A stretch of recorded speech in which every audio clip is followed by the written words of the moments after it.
안녕하세요. 산 좋고 물 좋은 시골에 사는 40대 아저씨입니다. 저는 비닐하우스에서 방울토마토 농사를 짓고 있는데 요즘 뒤늦게 알게 된 이 채널의 사연 듣는데 재미가 들려 일이 지루할 틈이 없어요. 점점 나이가 들다 보니 남의 일에도 잘 공감하게 돼 사연을 들으며 내일 마냥 화도 냈다가 통쾌해도 했다가 멈추지 않는 눈물을 흘리기도 하죠. 그러다 문득 제가 겪은 제 일생 일대의 사건도 제보해보고 싶어 이렇게 사연을 보내게 되었습니다. 저 또한 얼굴 모를 많은 분들에게 공감을 얻고 위로도 받고 싶었거든요. 저는 지금 살던 지역에서 차로 2시간 정도 떨어진 시골에서 태어났습니다. 작게 농사를 짓던 부모님 아래에서 자란 전 지방대를 졸업한 후 서울로 상경해 직장을 다녔습니다. 그리고 돈을 바짝 모아 프랜차이즈 식당을 차렸고 이듬해엔 지인 소개로 만난 아내와 결혼을 했죠. 아내는 외모도 예쁜 데다 친화력과 언변도 뛰어나 함께 있으면 즐거운 사람이었어요. 게다가 서울에서 평범하게 살던 처부모님과 처남 또한 좋은 사람들이었기에 저는 행복한 결혼 생활을 할 수 있었죠. 아내는 딸을 낳은 후 전업주부가 되었고 좀처럼 낫지 않던 딸의 아토피 피부염을 빼면 우린 평탄한 삶을 이어갔습니다. 하지만 딸이 7살일 때 제 가게가 망하게 되면서 우리 가족의 인생은 크게 뒤바뀌기 시작했어요. 제 취업이 되지 않아 먹고 살 길이 고민이었던 전 우연히 귀농에 대한 정보를 접하게 되었습니다. 귀농을 하면 딸의 아토피에도 좋고 나라에서 지원도 많이 해준다기에 저는 아내와 상의 후 가장 조건이 좋은 것 같은 군 단위 시골 마을로 귀농을 하게 되었어요. 아내는 자신도 살림의 보탬이 되겠다며 그곳에서 보험 설계사 일을 시작했죠. 저는 능력 없는 저 때문에 평생 도시에 살던 아내가 시골로 내려와 보험 일까지 시작하게 된 것 같아 너무 미안했고 그럼에도 불구하고 군말 없이 절 따라와 준 아내에게 너무도 고마웠어요. 귀농 교육을 받고 정착 지원금도 받을 수 있게 된 전 앞서 말씀드렸듯 방울토마토 농사를 짓기 시작했습니다. 7살이었던 딸아이도 다행히 시골 생활을 즐거워해 주더군요. 시골은 동네 사람들의 텃세가 심하다고 해서 걱정을 했었는데 다행히 저희 동네 사람들은 모두 좋은 분들이셨어요. 서울에서 온 선생, 이거 우리 집 텃밭에서 따온 가지인데 가져가서 쪄서도 먹고 볶아서도 먹어. 우리 아내가 가져다 주랴. 동네 어른들은 젊은 사람들이 이 시골까지 내려와줘서 고맙다며 저와 아내를 살뜰히 챙겨주셨습니다. 이사를 온 지 며칠 뒤엔 마을의 부녀 회장님께서도 저희 집에 먼저 인사를 와주셨어요. 나 이 마을 부녀 회장인데 무슨 일 있으면 나 찾아와 애기 엄마. 아유, 이 손 고운 것 좀 봐. 미안해서 마을 잔치 있을 때 일이나 시키겠어? 그래도 옆집 뒷집 사정 다 챙겨가면서 어우러져 사는 게 시골 생활의 참맛이니까 잔치든 행사든 종종 잘 참여해줘. 젊은 사람들이 어울려주면 동네 사람들도 좋아할 거야. 참 정 많은 마을이었습니다. 덕분에 우리 가족은 시골의 정을 듬뿍 느끼며 안정적으로 귀농 생활에 안착할 수 있었죠. 아내 또한 처음엔 익숙치 않던 보험 일을 힘들어하더니 1년쯤 지나자 어느 정도 적응을 하고 일에 재미를 붙이더군요. 처음엔 좀 힘들었는데 적응하고 요령이 생기다 보니까 할만하네. 내 장점이 바로 슈퍼 친화력이잖아. 아내는 일하는 만큼 벌 수 있는 그 일이 재밌다며 날이 갈수록 일에 열심이었습니다. 그런데 일에 열심인 건 좋았지만 언제부턴가 아내는 점점 얼굴이 두꺼워지기 시작하더라고요. 아내는 마을 회관에서 열리는 마을 잔치나 모임에 자주 참석했는데 그곳에서 일손을 돕지 않고 동네 사람들에게까지 보험 영업을 했습니다. 부녀 회장님을 비롯해 많은 어른들이 음식을 하고 나르는 와중에도 말이죠. 민망해진 전 아내의 팔을 흔들며 채근했어요. 여보, 우리도 도우러 가자. 부녀 회장님이랑 아주머니들 일하시는데 우리만 앉아있긴 눈치 보이잖아.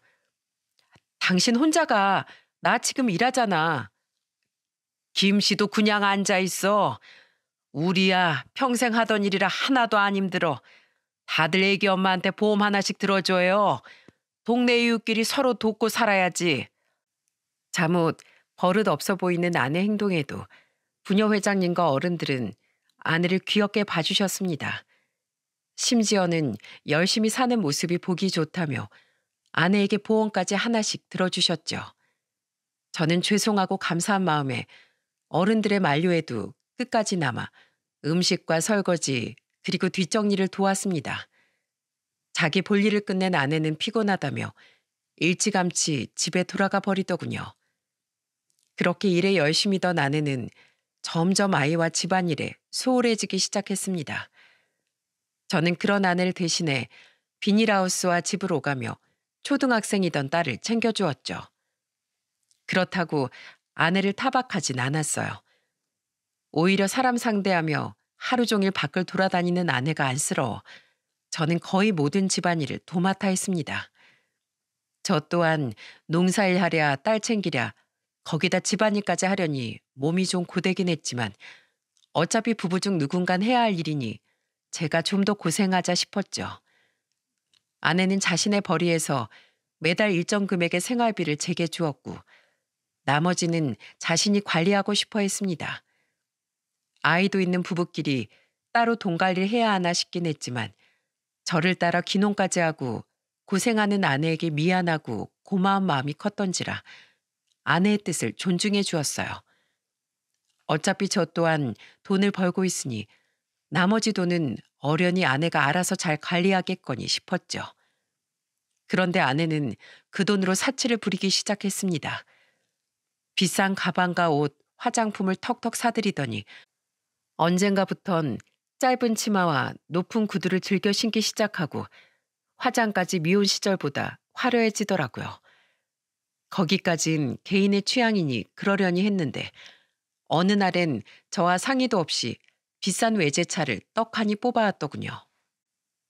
내 고객 중에 한 사람이 중고차 딜러 일을 하는데 나한테 완전 초초특가로 준다기에 이번에 나온 영업 지원비랑 내 보너스 보태서 샀어. 영업하는 사람이 그럴듯하게 보여야 고객들도 나한테 신뢰를 갖고 보험을 팔아줄 거 아니야. 영업일 하려면 이만한 투자는 해줘야지. 안 그래? 생활비도 잘 내고 있고 자기 돈으로 더 일을 잘하기 위해 자신에게 투자하겠다는데 크게 뭐라고 하지도 못하겠더라고요.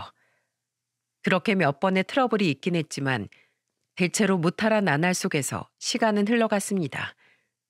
귀농한 지 5년쯤 지나자 아내는 더 이상 마을 잔치엔 참여하고 싶어 하지 않더군요. 요샌 왜 마을 모임에 안 가려고 해? 예전엔 내가 집에서 쉬라고 해도 부득부득 참여하더니. 그냥 그땐 사람들이랑 빨리 친해지려고 했던 거지. 이제 웬만한 사람들은 다 알잖아. 그럴 시간에 고객 한 명이라도 더 만나서 돈 버는 게 더 좋아. 아내는 일하는 시간과 월급은 비례한다며 쉬는 날에도 고객들을 만나러 집을 나가는 일이 잦았어요. 엄마 보내는 시간이 거의 없던 딸은 점점 아빠인 저만 찾곤 했죠. 그래도 전 아내가 가족의 미래를 위해 열심히 일하고 있다는 생각에 아내를 힘들게 만들고 싶지 않아 딸에게 아내 몫까지 더 잘해주려고 노력했습니다. 하지만 제가 바보였던 거죠. 저는 밖으로만 도는 아내를 조금이라도 더 의심했어야 했던 거예요. 아내의 엄청난 민낯은 어느 날 예고도 없이 제게 모습을 드러내게 되고 말았죠. 위에 대화를 나눈 지 얼마 되지 않은 어느 날이었습니다. 저는 농사에 필요한 물품들을 사러 시장에 갔었어요. 차를 세워두고 슬렁슬렁 시장 바닥을 걸어가고 있는데 맞은편에서 익숙한 얼굴이 보이더군요. 부녀 회장님, 시장 보러 오셨어요? 그 사람은 바로 저희 부부를 많이 도와주셨던 마을 부녀 회장님이었습니다. 반가운 마음에 저는 손을 크게 흔들며 부녀 회장님을 불렀어요. 그런데 그 순간 굉장히 황당하고 당황스러운 일이 벌어지고 말았죠. 부녀 회장님, 갑자기 왜 이러세요? 부녀 회장님은 절 보자마자 험악한 표정으로 돌변해 제게 달려오시더군요. 그러더니 다짜고짜 제 멱살을 잡고 마구 흔들기 시작한 겁니다. 그리고 이어진 부녀 회장님의 말은 저에게 상상도 못할 충격을 안겨주었어요. 안 그래도 내가 김씨 찾아가려고 했는데 아주 잘 만났네. 요즘 김씨네 집안 때문에 동네 분위기가 말이 아니야. 김씨 아내가 동네 물을 다 흐려놓고 있어. 눈웃음 살살 치면서 마을 남자란 남자는 다 꼬여내서 돈을 뜯어내고 다닌단 말이야. 내 남편도 김씨 아내한테 홀라당 넘어가서 나 몰래 그 비트코인인지 뭐시기에 3천만 원이나 투자했대. 딱 봐도 사기 아니야? 투자만 하면 무조건 이자 50% 챙길 수 있는 일이 세상에 어디 있어? 내가 우리 아들한테 물어봤더니 아들도 말도 안 되는 얘기라고 분명 사기일 거라고 하더라. 그러고 보니 김 씨도 알고 있었던 거 아니야? 부부끼리 사기친 거지? 네? 비트코인이요? 부녀 회장님, 죄송한데 저 지금 부녀 회장님이 무슨 말씀 하시는 건지 하나도 모르겠어요. 제발 우선 진정 좀 하세요. 네? 당황스러웠어요. 갑작스럽게 비트코인은 무슨 말이고 또 동네 남자들을 꼬여냈다는 건 무슨 황당한 소리랍니까? 제 말에 부녀 회장님은 저를 의심스러운 눈초리로 바라보며 이렇게 말씀하시더군요. 정말 모른다고? 김씨 아내가 옆편 애들은 쏙 빼고 동네 남자들만 골라서 자기한테 들어준 보험 때문에 할 말이 있다고 몰래 불러냈다더라. 그런데 불러서 보험 이야긴 전혀 않고 무슨 요상한 전문 용어들을 써가면서 비트코인이라는 거 아냐고 묻더래. 그리곤 곧 자기가 아는 비트코인이 상장될 건데 그게 대박이 날 거라면서 같은 동네 사람이니 좋은 마음으로 정보를 공유해주고 싶다고 하더라는 거야. 그러면서 자기 통해서 1년만 돈을 투자하면 수익을 50%나 나게 해준다고 했대. 그것도 은근슬쩍 오빠 거리면서 은행 이자가 3%도 안 되는데 언제까지 힘들게 농사 짓고 살 거냐고. 자기한테 딱 1년만 맡기면 어마어마하게 돈을 불려준다고 그 뱅 같은 새치열을 살살 굴려댔다더라. 그냥 1년짜리 고금리 예금 든다고 생각하라면서 말이야.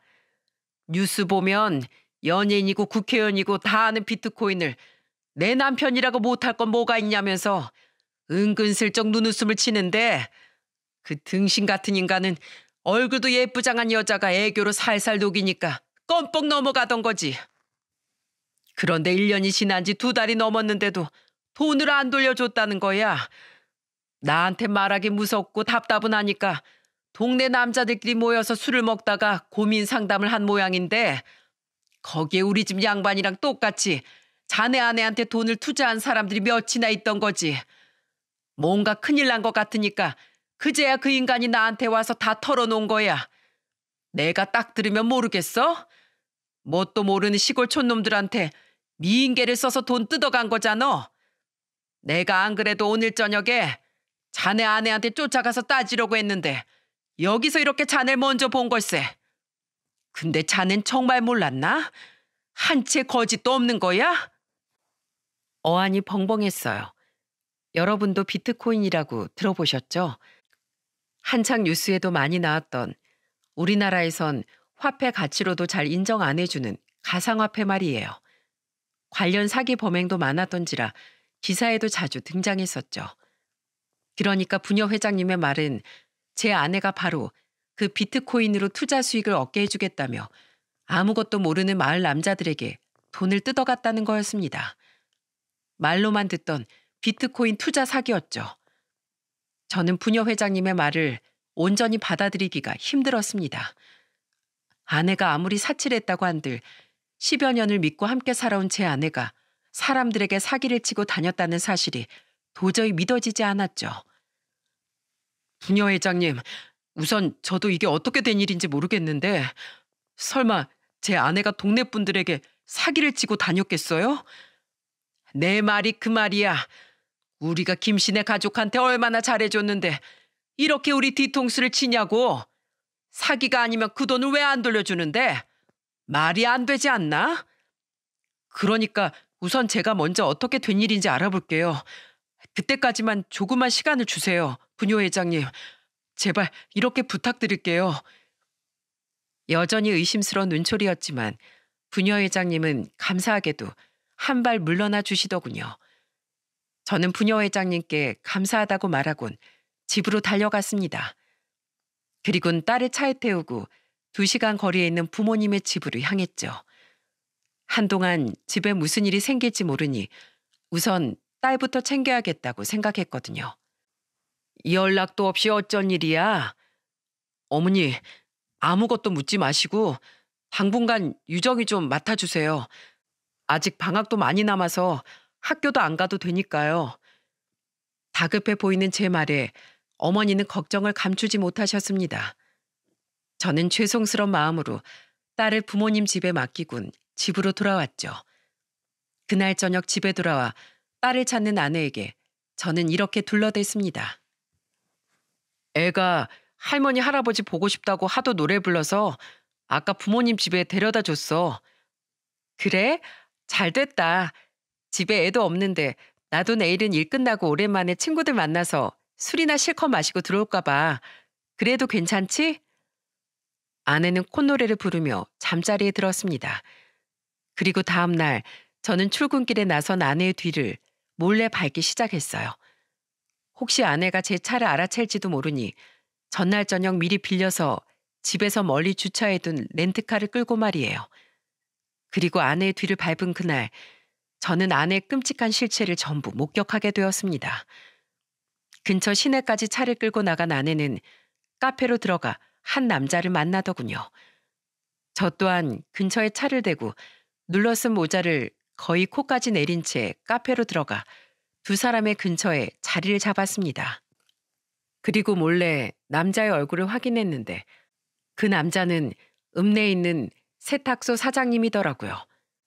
2사람은 대화를 시작했는데 부녀 회장님에게 듣던 것처럼 정말로 아내는 세탁소 사장님에게도 비트코인 투자를 권유하고 있더군요.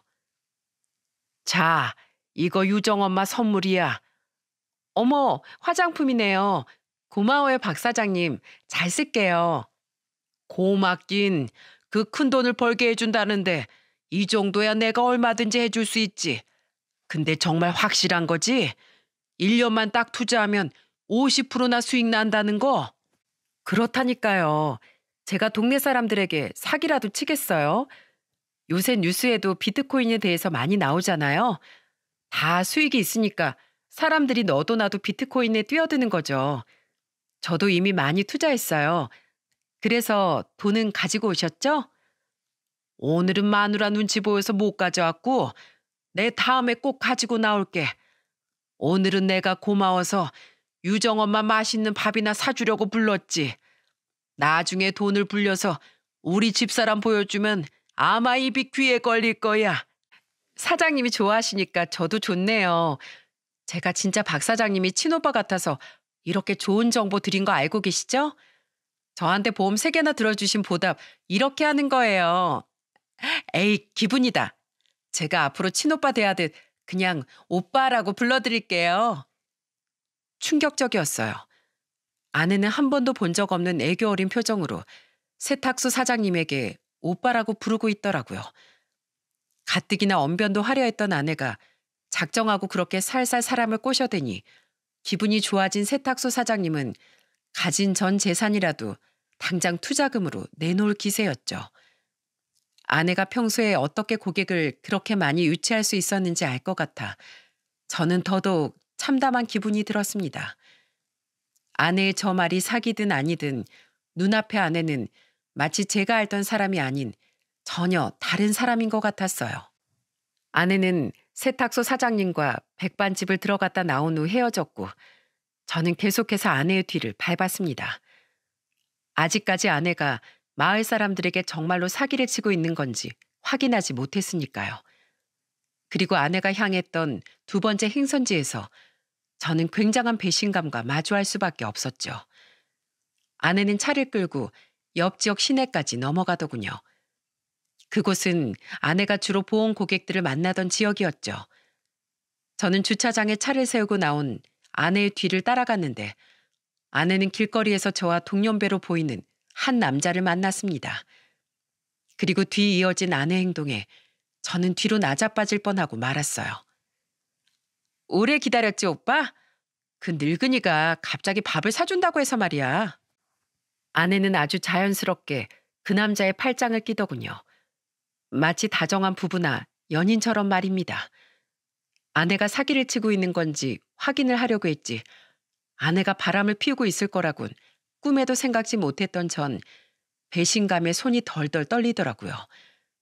그 와중에도 저는 우선 증거를 남겨놔야겠다는 마음으로 사진을 찍었는데 제가 보고 있는 줄은 꿈에도 모르고 그 둘은 다정하게 걸으며 이야기를 나눴어요.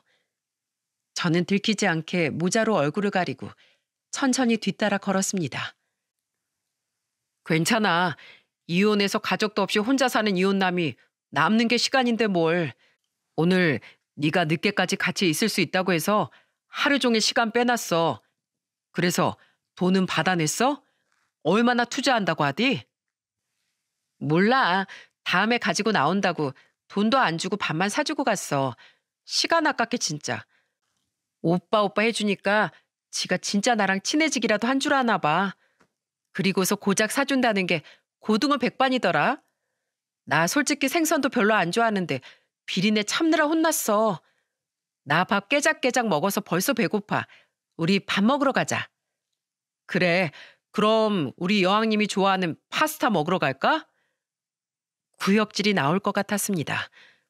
내 아내가 다른 남자와 시시덕거리는 모습을 보는 일은 생각보다 더 고역이었어요. 저는 역겨운 마음을 꾹 참고 그들이 들어간 양식집에 뒤따라 들어갔죠. 그때도 이미 아내에 대한 제 믿음은 바닥이 난 상태였습니다. 그곳은 식사를 함께 파는 와인바였는데 조명이 어두웠기에 저는 조금 마음을 놓고 그들의 뒷좌석에 자리를 잡을 수가 있었어요. 저는 조용히 직원에게 파스타 하나를 주문한 후 녹음기를 켜고 그들의 대화에 귀를 기울였죠. 저는 그 대화에서 예상보다 더 어마어마한 진실을 들을 수 있었습니다. 차를 끌고 온 아내는 와인까지 주문해서 그 남자와 사이좋게 나눠 마시더군요. 오늘은 둘 다 차 두고 근처에서 자고 가자, 오빠. 난 술 깨고 집에 들어가면 되니까. 오늘 정말 외박해도 괜찮아? 네 남편이 뭐라고 안 해? 이미 친구들하고 술 진탕 마시겠다고 밑밥 깔아놨지. 아, 이렇게 눈치 보고 사는 것도 조금 있으면 다 끝이다. 얼른 오빠랑 같이 살고 싶어. 2년 전 내 고객이었던 오빠를 따라서 비트코인 투자 설명회에 갔던 건 내 인생의 신의 한 수였던 거야. 오빠 아니었으면 내가 이런 큰 돈을 언제 만져봤겠어? 우린 정말 천생연분이야. 투자자를 유치하면 한 명당 30%를 챙겨준다는 그 말이 정말 달콤했지. 우리도 처음엔 정말로 그 회사가 상장만 하면 어마어마한 수익을 낼 거라고 믿었잖아. 만약에 잘못돼도 자기들이 다 책임진다고 했고. 확실히 그런 설명하는 사람들은 말빨이 남달라. 안 그래? 맞아. 그래서 나도 내 보험 고객들한테 엄청 투자 권유하고 다녔잖아. 오빠도 오빠 지인들한테 투자금 엄청 챙겼고. 그래서 우리도 수수료 엄청 챙겨 먹었지. 그때 오빠랑도 연인 사이로 발전하고. 생각해보면 그때가 제일 마음 편하고 좋았어. 그치? 그랬지. 딱 1년 뒤에 그 나쁜 놈들이 투자금만 홀랑 먹고 야반 도주하기 전까지 말이야. 처음부터 다 사기였던 거 알고 우리 진짜 진땀 뺐잖아. 그때 들고 일어난 투자자들한테 돈 못 물어주면 우리까지 사기죄 뒤집었을까 봐. 그때부터 투자에 대해 전혀 모르는 당신 동네 사람들이랑 좀 멍청해 보이는 당신 보험 고객들, 그리고 내 주위에 늙은이들 꼬셔서 겨우 그 돈 돌려막았지. 아, 우리 진짜 고생 많았다. 그래도 이 짓거리 하는 것도 이제 조만간 끝이네. 이번에 우리 동네 영감들 돈만 좀 더 뜯어내면 얼른 해외로 튀어버리자. 근데 근래 들어서 네 동네 사람들한테 너무 해먹은 거 아니야? 아이, 뭐 어때? 어차피 곧 여기 뜰 건데. 기왕 마판에 한탕 해먹을 거 왕창 뜯어내고 가야지. 아, 우리 동네 부녀회장 남편만 잘 넘어가면 튀기 전까지 안 걸릴 수 있는데 하필 동네 사람 중에 그 영감만 투자한 지 1년이 넘어서 약속한 수익금 언제 주냐고 난리야. 계속 이 핑계 저 핑계 대고 있긴 한데 진짜 돈 100만 원이라도 쥐어줘야 하나? 주기 너무 아까운데. 충격적인 대화 내용에 저는 눈앞에 놓인 파스타를 단 한 번도 뜰 수 없었습니다. 상간남과 아내는 다른 사람들에게 투자를 권유하고 다녔으면서 정작 자신들은 혹시 모를 사기를 방지하고자 그 비트코인에 투자를 하지 않았더군요. 그러면서도 고객 유치 수수료는 욕심이 나서 사람들에게 투자금을 받아내고 다녔던 겁니다. 그리고 정말로 그 회사가 사라지자 자신들이 책임을 뒤집었을까봐 계속해서 또 다른 피해자들 만들어 돌려막기를 했던 거예요. 그러다 사기의 맛을 알아버린 두 연놈은 돈을 돌려막는 것에 멈추지 않고 더 많은 사람들에게 돈을 뜯어낸 후 해외로 도피할 생각이었던 거죠. 감당 못할 진실에 두 손이 벌벌 떨리더군요. 그리고 마지막으로 들려오는 아내의 말에 저는 결국 참았던 눈물을 한 방울 떨구고 말았죠. 네 남편은 널 철석같이 믿고 있나 봐? 내 남편은 자기 때문에 날 이 시골로 내려오게 한 거랑 내가 보험일 시작한 것 때문에 나한테 엄청 미안하고 고마워하고 있거든. 착해 빠져서 내가 가족을 위해 엄청 큰 희생을 했다고 생각하고 있어서 나한테 꼼짝 못해. 내가 집에서 애 징징거리는 것만 듣고 있기 싫어서 일부러 일 다시 시작한 거라곤 생각도 못하고 말이야. 아휴, 이렇게 귀찮을 줄 알았으면 차라리 얘를 낳지 말 걸 그랬어. 뭐 덕분에 난 이렇게 떼돈도 벌고 오빠도 만나서 오히려 땡큐지. 내 남편이지만 참 등신이야. 제 눈물은 크나큰 배신감에 흘러나온 분노의 눈물이었습니다. 아내는 이미 오래전부터 제가 알고 있던 착한 아내가 아니었더군요. 아내는 자신의 딸을 거추장스럽게 여기고 남편인 저를 등신 취급하며 상간남과 야반 도주를 계획하던 사기꾼이었던 거예요. 뒤에서 제가 피눈물을 흘리고 있는 사실은 꿈에도 모른 채 와인 한 병을 다 비운 그 연놈들은 와인바에서 나가 근처의 숙박업소로 향하더군요. 이를 악물고 그 모습까지 사진으로 남긴 전 차에 올라 운전대를 잡고 오래도록 오열을 한 뒤에야 집으로 돌아왔죠. 집으로 돌아온 전 집에 불도 켜지 않고 밤새도록 아내를 기다렸습니다. 아내는 와인바에서 본인 입으로 이야기했던 것처럼 그놈과 밤을 보내고 아침이 되어서야 집에 들어오더군요. 아내는 거실 소파에 아무 말 없이 앉아있는 저를 보고 흠칫 놀라더니 이내 아무렇지도 않은 척 제게 말을 걸었어요. 깜짝이야. 당신 왜 방에서 안 자고 거기 나와 있어? 일찍 일어난 거야?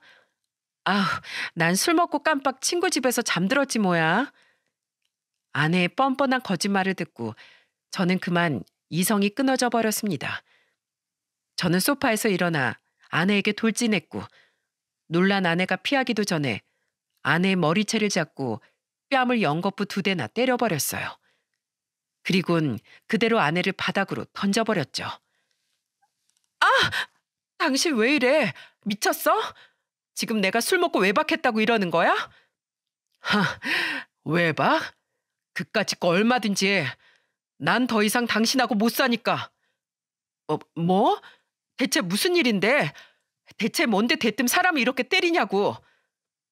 아내는 정말로 제가 모든 진실을 모를 거라고 생각했는지 아니면 끝까지 잡아떼려고 용을 쓰는 건지 제게 눈물까지 글썽이며 소리쳤습니다. 저는 그런 아내를 노려보며 더 큰 소리로 마구 고함을 질렀죠. 정말 몰라서 물어? 당신이 어제 세탁소 박 사장님 만나서 투자금 뜯어내려다 실패한 거, 당신이 어제 누구랑 와인을 마시고 당신이 어디서 잤는지 내가 모조리 증거로 다 보여줘? 당신이 바람난 그놈이랑 야반 도주하려고 당신 고객들이랑 동네 사람들한테 투자 사기쳤다고 술술 부른 녹음본을 들려줘야 순순히 실토할래? 당신이 어떻게 그걸 알았어? 어제 하루 종일 당신 뒤를 밟았으니까 내 두 눈 두 귀로 당신 그 더럽고 추악한 실체를 다 보고 들었다고. 그러니까 아무것도 발뺌할 생각 마. 마지막으로 아내와 상간남이 숙박업소로 사이좋게 들어가는 사진을 아내 앞에 들이밀자 아내의 얼굴은 사색이 되었습니다. 아내는 납작 엎드린 일만이 살 길이라고 판단했는지 분노에 몸을 떨던 제 앞에 엉금엉금 기어와 무릎을 꿇고 싹싹 빌기 시작하더군요. 가증스럽게도 눈물까지 뚝뚝 떨구며 말이에요. 여보, 내가 잘못했어. 난 그냥 어떻게든 당신이랑 유정이랑 잘 먹고 잘 살아보려고 어떻게든 돈을 많이 벌고 싶어서 애썼을 뿐이야. 나도 처음엔 정말로 그 회사가 상장하고 투자자들한테 수익을 내줄 줄 알았어. 나도 엄연한 피해자인데 내가 괜히 사기꾼으로 몰려서 처벌받으면 너무 억울하니까 그래서 그랬던 거야. 나도 힘들었다고. 말이 되는 소리를 해. 나랑 유정이랑 잘 먹고 잘 살고 싶어서 그랬다고? 유정이가 귀찮아서 일부러 일 구해서 나간 거라며? 그리고 가족을 그렇게 생각한다던 여자가 바람이나? 그리고 피해자? 웃기고 있네. 어제도 사람들한테 사기쳐서 뜯어낸 돈으로 그놈이랑 도망갈 계획까지 세우고 있었으면서. 그건 할 말 없지? 당신 아주 질 나쁜 사기꾼이야. 내가 왜 잠도 안 자고 당신 기다렸는지 알아? 당신 끌고 당장 경찰서 가려고. 너 같은 여잔 콩밥 한번 제대로 먹어봐야 해. 이 동네 어른들이 우리를 얼마나 도와줬는데 은혜를 원수로 갚아? 우리가 함께 산 세월이 얼만데 그깟 돈이랑 욕정 때문에 남편하고 딸을 버려? 이 쓰레기 같은 여자야. 안 돼, 여보. 제발 나 신고하지 마. 내가 이렇게 빌게. 당신이 지지라면 지질게. 피해자들한테도 돈도 다 돌려줄게. 모자란 돈은 내가 빚을 져서라도 메꿀 테니까 제발 신고만은 참아줘. 우리 유정이 생각해봐. 유정일 범죄자 딸로 만들 수는 없는 거잖아. 여보, 제발 나 좀 살려줘. 아니, 유정일 위해서 더더욱 난 당신을 경찰에 신고할 거야. 그리고 당신이랑 바람난 그놈도 나마저 유정이한테 부끄러운 부모가 될 수 없으니까. 그리고 유정이가 죄를 지으면 당연히 벌을 받아야 한다는 사실을 알고 더 바르게 자랄 수 있도록 내가 최선을 다해 유정이를 올바르게 키울 거야. 우리 유정이한테 당신 같은 끔찍한 엄마는 필요 없어. 저는 삿대질을 하며 아내에게 마구마구 소리쳤고 아내는 엉엉 울며 제 다리에 매달려 애원하더군요. 그런데 그때 아내에겐 두 번째 재앙이 닥치고 말았습니다. 이 개 같은 여편네 어디 있어? 당장 나와. 김씨, 안에 있지? 나 부녀회장이야. 얼른 문 열어. 바로 부녀회장님과 마을 아주머니들이 전부 저희 집으로 몰려온 거예요. 부녀회장님의 목소리와 사람들의 웅성거리는 소리가 들리자 아내는 겁에 질려 아예 몸을 달달 떨기 시작했습니다. 여보, 안 돼. 문 안 열어줄 거지? 당신이 저 문 열면 나 진짜 끝장이야. 그러게 끝장날 짓을 왜 했어? 이건 다 당신 자업자득이야. 저는 그런 아내에게 콧방귀를 뀌곤 현관문을 활짝 열어버렸어요. 그와 동시에 문 앞에 있던 마을 사람들은 우르르 저희 집으로 몰려들어왔죠. 그중 제일 앞장선 사람은 바로 세탁소 사장님의 아내분과 부녀 회장님이었습니다. 야, 너 내 남편한테 어제 선물까지 받고 돈 가져오라고 시켰다며? 이 꼬리 9개 달린 여우가 감히 누구 남편 돈을 뜯어가려고? 이미 부녀 회장님한테 네 년이 하고 다닌 일을 다 들은 마당에 내 남편한테까지 오빠 거리면서 네가 꼬리쳤다는 말을 들으니까 분해서 내가 잠이 안 오더라. 김씨, 내가 김씨 말 듣고 김씨한테 연락 올 때까지 잠자코 있으려고 했는데 세탁소 박 사장 마누라 얘기를 들으니까 더 이상 승질이 나서 참을 수가 없어서 멍청한 남편 놈들 대신 피해당한 집 여자들 다 끌고 달려왔어. 저 여우한테 직접 따져 물으려고. 근데 밖에서 두 사람 싸우는 소리를 다 들어버려서 시시비비를 따질 필요가 없네. 야, 이 찢어 죽여도 시원찮을 여편네야. 네가 감히 은혜도 모르고 마을 사람들 뒤통수를 쳐? 너 오늘 아주 날 잡자. 이 동네에 2번 다시 발 못 붙이게 만들어줄게. 회장님, 잠시만요. 여보, 나 좀 살려줘. 아주머니들은 아내에게 달려들어 머리털을 다 뽑고 발길질을 했어요. 다수의 힘을 어떻게 이기겠습니까? 아내는 일말의 반항조차 못하고 바닥에 나뒹굴며 엉엉 울기만 했죠. 저는 저를 애타게 부르는 아내의 말을 무시한 채 아주머니들을 말리지 않았고, 아내는 신나게 두들겨 맞다가 끝내는 부녀 회장님이 신고한 경찰에 의해 잡혀가고 말았습니다. 저는 함께 경찰서로 가서 전날 수집한 증거들을 아내의 사기 범죄에 대한 증거물로 제출했죠. 당신 진짜 끝까지 나한테 이럴 거야? 형사님들 저 억울해요. 저도 엄연한 피해자였다니까요. 이럴 땐 정당방위 뭐 그런 거 인정 안 돼요? 아내는 정말로 교도소에 가기 무서웠는지 말도 안 되는 말까지 해대며 발악을 하더군요. 하지만 피해자와 증거가 명확했기에 아내는 수사를 피해갈 수 없었죠. 아내에게 돈을 뜯긴 마을 사람들은 뜻을 모아 아내를 사기죄로 고소했습니다. 그 과정에서 아내의 상간남 또한 경찰에 붙잡혔고, 아내와 상간남은 구속 수사를 받아야 했어요.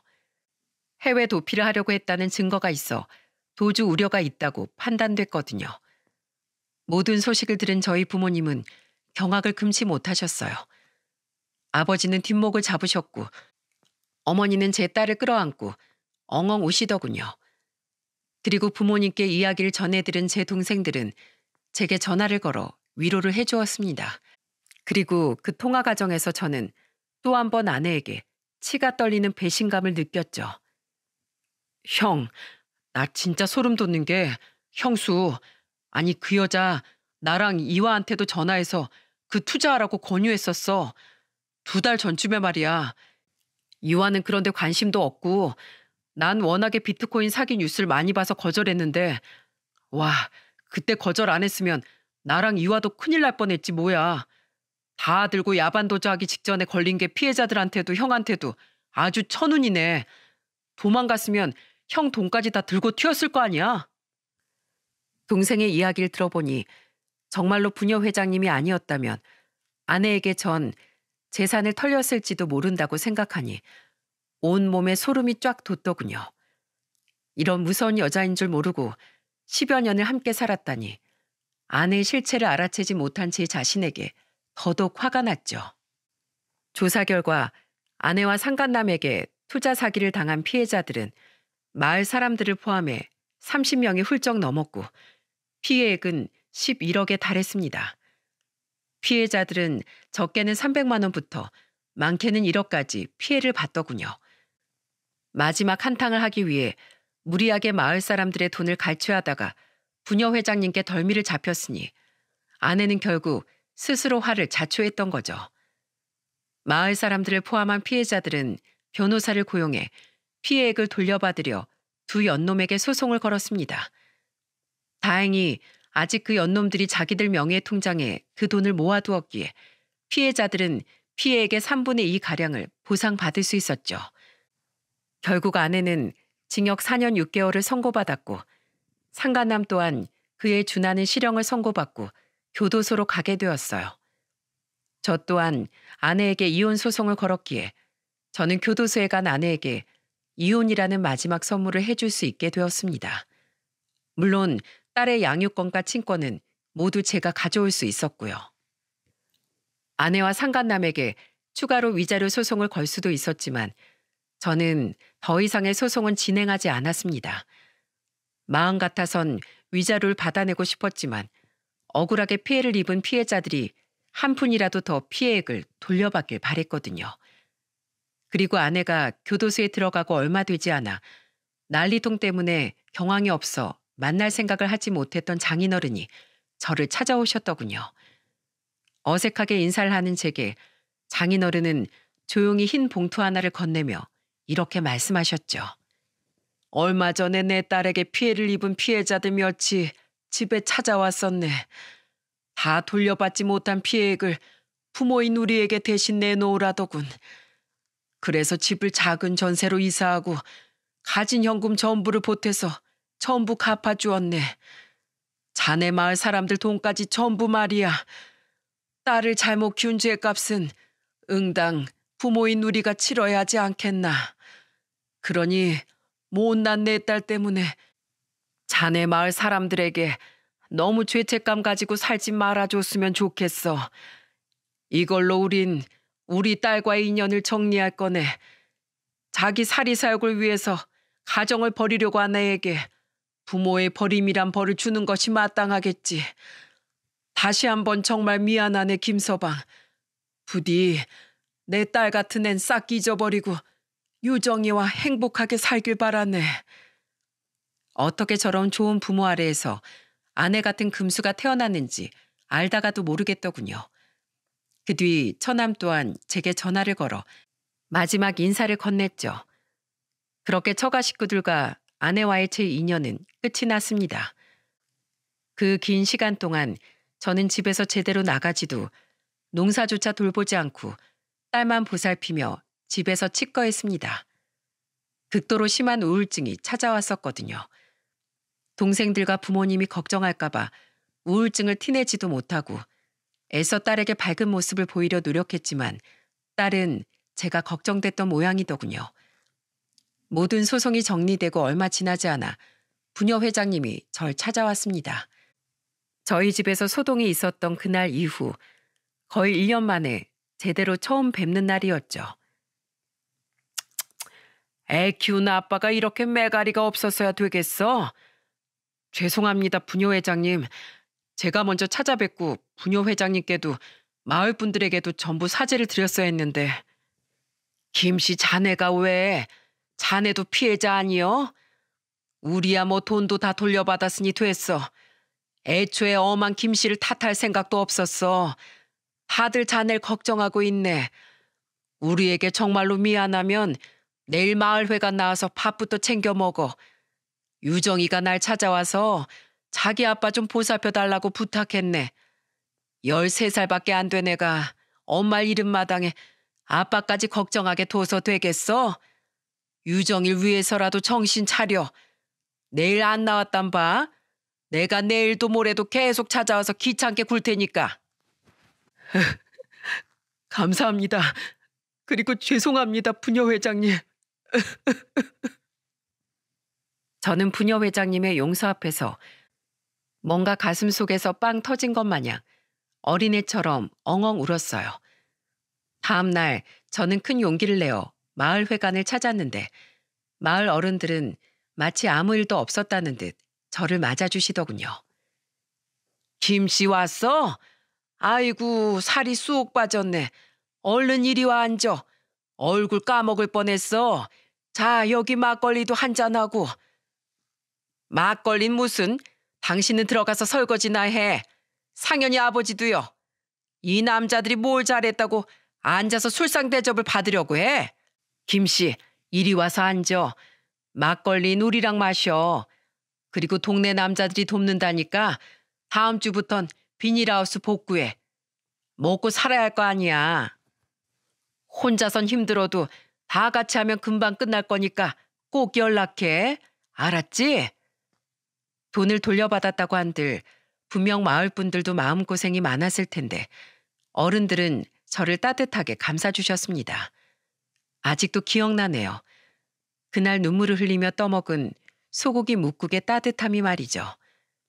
저는 엉엉 울면서 바닥에 이마를 대고 마을 분들에게 뒤늦은 용서를 구했어요. 정말 죄송합니다. 제가 아내를 일찍 의심하고 눈치챘다면 모두들 이렇게 힘들게 만들진 않았을 텐데 제가 너무 바보 같았어요. 너무 늦게 용서를 구해서 정말 죄송합니다. 사람이 눈물도 많구먼. 자기 뜻대로 흘러가면 그게 인생인가. 산다는 건 날벼락도 맞고 폭우도 맞아가면서 그렇게 연걸어 가는 거야.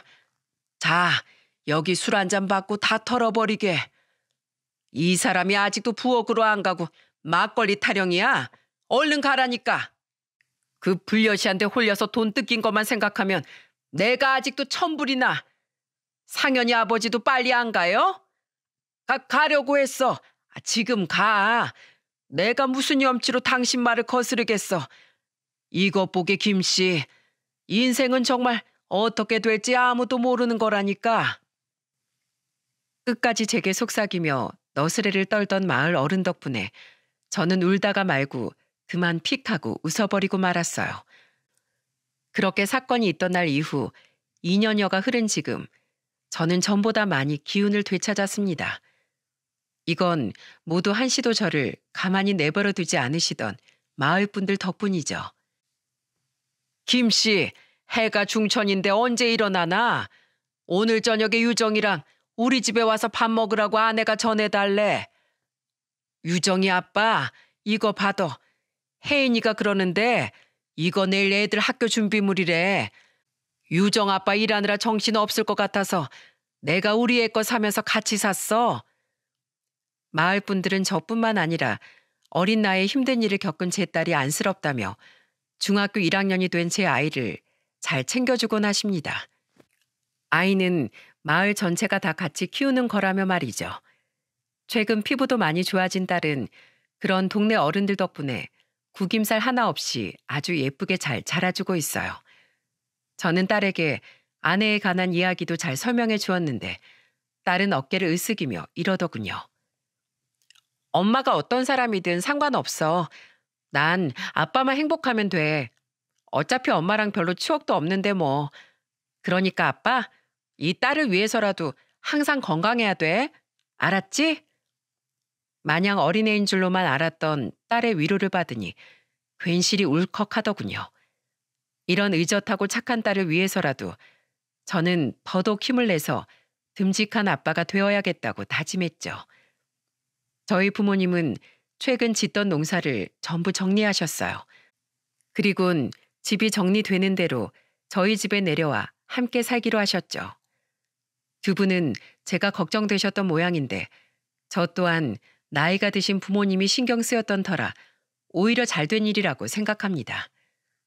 이렇듯 저는 아이러니하게도 당시 일로 시골의 정이 얼마나 감사하고 따뜻한 건지 알게 되었답니다.